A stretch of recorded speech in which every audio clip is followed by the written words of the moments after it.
नमस्कार दोस्तों, कलयुग के चमत्कार संतों की वाणी में आप सबका स्वागत है।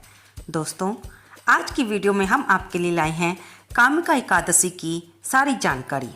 ये कब है, किस दिन है, इसका क्या महत्व है, इस व्रत में हमें कौन सी कथा करनी चाहिए और ये भगवान के किस स्वरूप को समर्पित होती है, इसमें हमें क्या नियमों का पालन करना चाहिए, ये सारी जानकारी लेकर हम आपके सामने आए हैं। लेकिन मेरी वीडियो को सुनने से पहले कृपया इसे लाइक कर दें, इसे शेयर करें और कमेंट बॉक्स में जय विष्णु भगवान लिखना बिल्कुल ना भूलें। दोस्तों, हम अब सुनेंगे कि कामिका एकादशी किस दिन है। कामिका एकादशी महत्वपूर्ण एकादशियों व्रत में से एक है, जो कि श्रावण के महीने में कृष्ण पक्ष के 11वें दिन आती है। हालांकि मराठी, गुजराती, तेलुगु, कन्नड़ कैलेंडर में ये एकादशी आषाढ़ महीने में मनाई जाती है और अंग्रेजी कैलेंडर में ये जुलाई अगस्त के महीनों में आती है। दोस्तों, कामिका एकादशी तिथि का आरंभ 12 जुलाई को शाम 6 बजे हो जाएगा और इसकी समाप्ति 13 जुलाई को शाम 6:25 पर होगी। इसका पारण समय 14 जुलाई को द्वादशी के दिन सुबह 5:53 से लेकर सुबह 8:33 तक रहेगा। आइए अब हम जानते हैं कि ये एकादशी का क्या महत्व है। कामिका एकादशी श्रावण मास की वह एकादशी है जो चातुर्मास में एकादशियों में पहली एकादशी मानी जाती है। ये श्री कृष्ण की पूजा के लिए समर्पित शुभ अवधि है। ये भगवान श्री विष्णु के श्रीधर रूप की पूजा करने का दिन है और दुनिया भर में हिंदू इसे बड़े उत्साह से मनाते हैं। वृंदावन में बांके बिहारी मंदिर, राधा रमन मंदिर, गौड़ मठ सभी में ये व्रत एक त्योहार की तरह मनाया जाता है। ऐसा माना जाता है कि ये पवित्र एकादशी सभी पापों को क्षमा कर देती है। दोस्तों, अब हम जानेंगे कि एकादशी में कौन से नियमों का पालन करना चाहिए। एकादशी का नियम दशमी से ही शुरू हो जाता है। दशमी के दिन सूर्यास्त से पहले भोजन कर लें और उसके बाद कुछ ना ग्रहण करें। फिर एकादशी के दिन सुबह ब्रह्म मुहूर्त में नहाकर घर के पास के मंदिर में जाएं और वहाँ पर भगवान श्री विष्णु के स्वरूप को फल, फूल, धूप, दीप, नैवेद्य से पूजा करें और व्रत का संकल्प लें। अगर आप भगवान विष्णु के मंदिर नहीं जा सकते तो घर पर ही भगवान विष्णु की फोटो को एक चौकी पर स्थापित करके उन्हें ही षोडशोपचार पूजा करके उनके आगे व्रत का संकल्प लें। हम हर व्रत में आपको बताते हैं कि व्रत का संकल्प कैसे लेना है। एकादशी के दिन हाथ में थोड़ा सा जल लेकर और एक फूल रख लें, थोड़ी सी दक्षिणा रख लें और फिर भगवान विष्णु के सामने प्रण करें कि अपना नाम बोलें, अपने क्षेत्र का नाम बोलें, अपने देश का नाम बोलें, अपने गोत्र का नाम बोलें और फिर व्रत को आप जैसा रखना चाहते हैं, फलाहार या एक समय भोजन का, वैसा संकल्प लें। अगर आप निर्जला रख सकते हैं तो शारीरिक स्वस्थता के अनुसार निर्जला एकादशी का व्रत भी ले सकते हैं। फिर उसके बाद भगवान विष्णु की षोडशोपचार पूजा करके व्रत की कथा को सुनें और उसके बाद भगवान विष्णु की आरती करें। अगर आपने लड्डू गोपाल जी की सेवा ली हुई है तो उन्हें भी स्नान करा के सुंदर वस्त्र पहनाकर उन्हें तिलक लगाएं और उन्हें भी फल, फूल, धूप, दीप, नैवेद्य अर्पित करें। दोस्तों, हर एकादशी में हम आपको नियमों के बारे में बताते हैं कि इस दिन सबसे बड़ा नियम तो यही होता है कि किसी के बारे में निंदा चुगली ना करें, झूठ ना बोलें, किसी के साथ लड़ाई झगड़ा ना करें, द्वेष भाव ना रखें। इस दिन तुलसी माँ को जल ना देकर उनकी दीपदान करके यानी कि घी की दीपक जलाकर उनकी पूजा करें, सुबह भी और शाम को भी। कामिका एकादशी व्रत के पालनकर्ता को रात में जागरण करना चाहिए। भगवान विष्णु की स्तुति में कीर्तन और भजन गाना चाहिए। अगर आप सारी रात नहीं जा सकते तो कम से कम रात के 12 बजे तक आप भगवान का नाम लेते हुए उनकी आराधना करें और उसके बाद सो सकते हैं। इस दिन विष्णु सहस्त्र नाम का पाठ करना चाहिए। ओम नमो भगवते वासुदेवाय या ओम नमो नारायण मंत्र का जाप करना बहुत शुभ माना जाता है। कामिका एकादशी पर हिंदू तीर्थ स्थलों पर जाते हैं। गंगा, गोदावरी, जमुना, कृष्णा, कावेरी जैसे विभिन्न तीर्थों में स्नान करते हैं। अगर आप किसी पवित्र नदी पर स्नान करने नहीं जा सकते तो घर पर ही बाल्टी में थोड़ा सा गंगा जल डालकर उसमें पानी मिलाकर आप उससे स्नान कर सकते हैं। इस अवसर पर विशेष पूजा, अभिषेक, भजन और आरती की जाती है। भोग तैयार किए जाते हैं और भगवान विष्णु को अर्पित किए जाते हैं। आइए जानते हैं कामिका एकादशी का महत्व क्या है।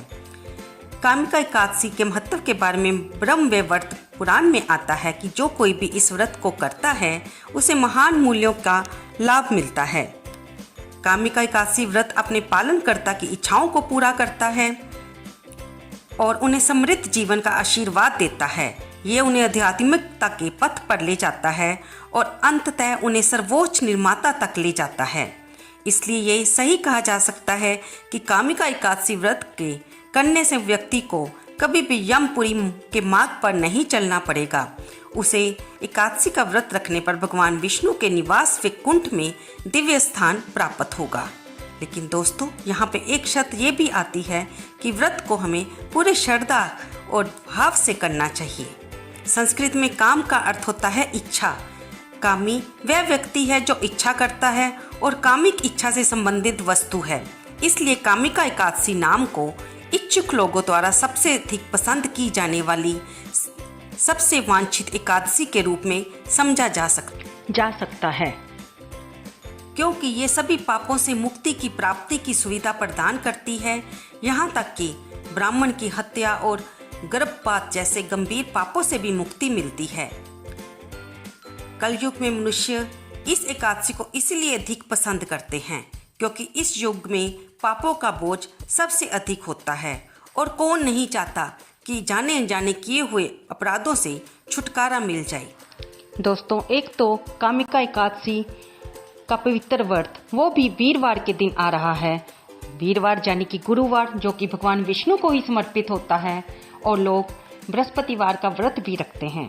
यदि आप बृहस्पतिवार का भी व्रत रखते हैं तो सोने पे सुहागा हो जाता है। अगर आप बृहस्पति भगवान की पूजा करते करते साथ में कामिका एकादशी का भी व्रत रखते हैं। अगर आप ये व्रत ना भी रख पाएँ तो इसकी कथा को अवश्य सुनिए। और अगर आप ये दोनों व्रत रख रहे हैं तो दोस्तों याद रखिए कि बृहस्पतिवार के व्रत में हम पीला भोजन ही करते हैं। और हम अगर दोनों व्रत रख रहे हैं तो एकादशी के व्रत में अन्न खाना मना होता है। इसलिए आप पीले रंग के फलों का ही भोजन करें और भगवान को अर्पित करके खुद भी वो प्रसाद ग्रहण करें। इसलिए आप इस व्रत को फलाहार ही रख सकते हैं। दोस्तों, अब हम जानेंगे कामिका एकादशी व्रत की कथा के बारे में। धर्मराज युधिष्ठिर ने कहा, हे माधव, आषाढ़ शुक्ला देवशयनी एकादशी के बारे में आपने बताया। अब कृपा करके श्रावण मास के कृष्ण पक्ष की एकादशी के बारे में भी बतलाइए। तब भगवान श्री कृष्ण कहने लगे, युधिष्ठिर, इस एकादशी की कथा को एक समय ब्रह्मा जी ने नारद जी से कहा था, वही मैं तुमसे कहता हूँ। नारद जी ने ब्रह्मा जी से पूछा था कि हे पितामह, श्रावण मास के कृष्ण पक्ष की एकादशी का क्या नाम है, क्या विधि है, क्या महात्म्य है, ये जानने की मेरी बड़ी इच्छा है, कृपया पूर्वक मुझे बतलाइए।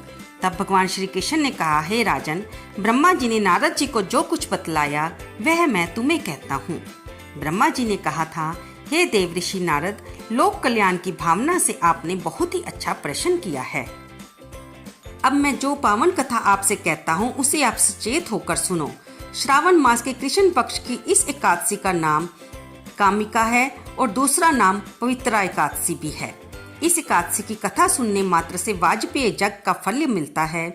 इस दिन शंख, चक्र, गदा, पद्मधारी भगवान विष्णु का पूजन होता है। इनके श्रीधर, हरि, विष्णु, माधव, मधुसूदन आदि अनेक नाम हैं। उनकी पूजा का फल सुनो। गंगा, काशी, नैमिषारण्य, पुष्कर और सूरज व चंद्र ग्रहण पर कुरुक्षेत्र में स्नान करने से, समुद्र और वन सहित पृथ्वी का दान देने से, सिंह राशि के बृहस्पति में गोदावरी और गंडकी नदी में स्नान करने से भी फल प्राप्त नहीं होता, वह विष्णु भगवान के पूजन से मिल जाता है। हे नारद, भीषण पापों के कीचड़ में फंसे हुए और संसार रूपी समुद्र में डूबे हुए मनुष्यों के लिए कामिका एकादशी का व्रत उद्धार करने वाला है। इससे बढ़कर पाप नाशक अन्य कोई उपाय नहीं। स्वयं भगवान ने यही कहा है कि इस एकादशी के व्रत के प्रभाव से जीव बुरी जोनियों में नहीं पड़ता।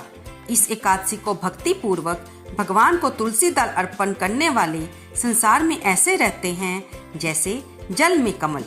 इस व्रत के प्रभाव से अंतिम समय में मनुष्य यमराज की यातना तथा नरक के दर्शन नहीं करता और सीधा स्वर्गलोक को जाता है। विष्णु भगवान रतन, मोती, मणि तथा आभूषण से उतने प्रसन्न नहीं होते जितने तुलसी दल से होते हैं। ब्रह्मा जी ने आगे कहा, भगवान की अति प्रिय तुलसी को मैं नमस्कार करता हूँ। तुलसी के वृक्ष सींचने से संपूर्ण यातनाएं, दर्शन मात्र से समस्त पाप और स्पर्श से मनुष्य पवित्र हो जाता है। जो मनुष्य भगवान के चरणों में तुलसी अर्पित करता है वह मुक्त हो जाता है। कामिका एकादशी की रात्रि को दीपदान तथा जागरण के महात्म्य का वर्णन चित्रगुप्त भी नहीं कर सकते। जो मनुष्य इस एकादशी की रात्रि को भगवान के मंदिर में दीप जलाते हैं उनके पितर स्वर्गलोक में सुधा पान करते हैं। जो गौशाला में घी या तिल के तेल का दीपक जलाते हैं वे 100 करोड़ दीपक युक्त होकर सूर्य लोक को जाते हैं। अंत में ब्रह्मा जी ने कहा, ब्रह्म हत्या तथा भ्रूण हत्या आदि पापों को नष्ट करने वाली इस एक कामिका एकादशी को हर मनुष्य को अवश्य करना चाहिए। व्रत पूर्ण करने पर तो सभी कामनाओं की पूर्ति होती है। इस व्रत की कथा महात्म्य को सुनने पर भी समस्त पाप नष्ट होकर विष्णु लोक की प्राप्ति होती है। आइए सुनते हैं कामिका एकादशी की व्रत कथा।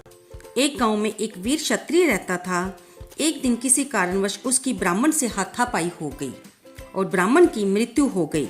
अपने हाथों मरे हुए ब्राह्मण की क्रिया को उस क्षत्रिय ने करना चाहा, परंतु पंडितों ने उस क्रिया में शामिल होने से मना कर दिया। ब्राह्मणों ने बताया, तुम पर ब्रह्म हत्या का दोष है, पहले प्रायश्चित करो, फिर इस पाप से मुक्त होकर हम तुम्हारे घर भोजन करेंगे। इस पर क्षत्रिय ने कहा कि इस पाप से मुक्त होने का क्या उपाय है।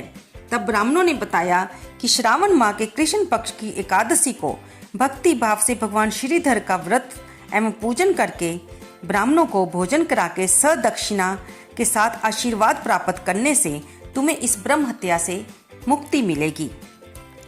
पंडितों के बताए हुए तरीके से क्षत्रिय ने व्रत किया।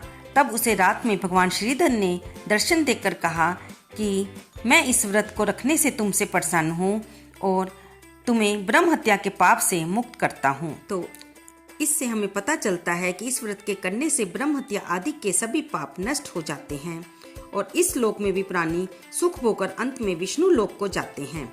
इस कामिका एकादशी के महात्म्य के श्रवण व पठन से मनुष्य स्वर्ग लोक को प्राप्त करते हैं। तो दोस्तों, ये थी कामिका एकादशी के व्रत की कथा। भगवान के सामने घी का दीपक जलाकर उनकी षोडशोपचार पूजा करके व्रत का संकल्प लेकर व्रत की कथा को पढ़ें या सुने। और आइए अब हम मिलकर श्री हरि की आरती करते हैं। ओम जय जगदीश हरे, स्वामी जय दीनानाथ हरे, भक्त जनों के संकट दास जनों के अवगुण बंसरी वाला दूर करे। हरि ओम जय जगदीश हरे, जो ध्यावे फल पावे, दुख बिन से मन का, स्वामी दुख बिन से मन का, सुख संपत्ति घरे आवे, मुरली वाला मेरे घरे आवे, कष्ट मिटे तन का।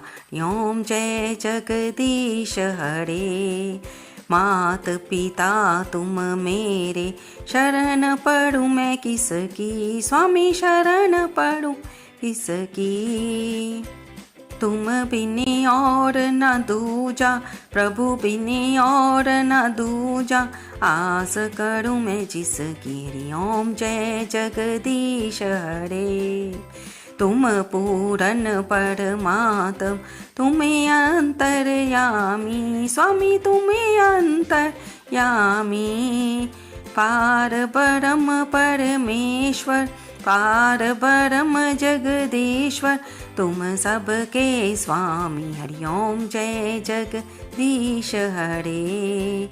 तुम करुणा के सागर, तुम पालन करता, स्वामी तुम रक्षा करता।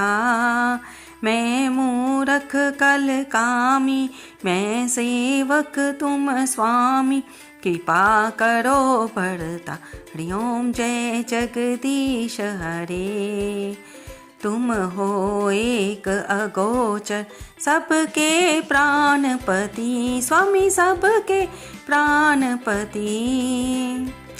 किस विध मिलूं दया में, केरे विले मिलूं बंसरी वाले, तुमको मैं कुमति। हरि ओम जय जगदीश हरे।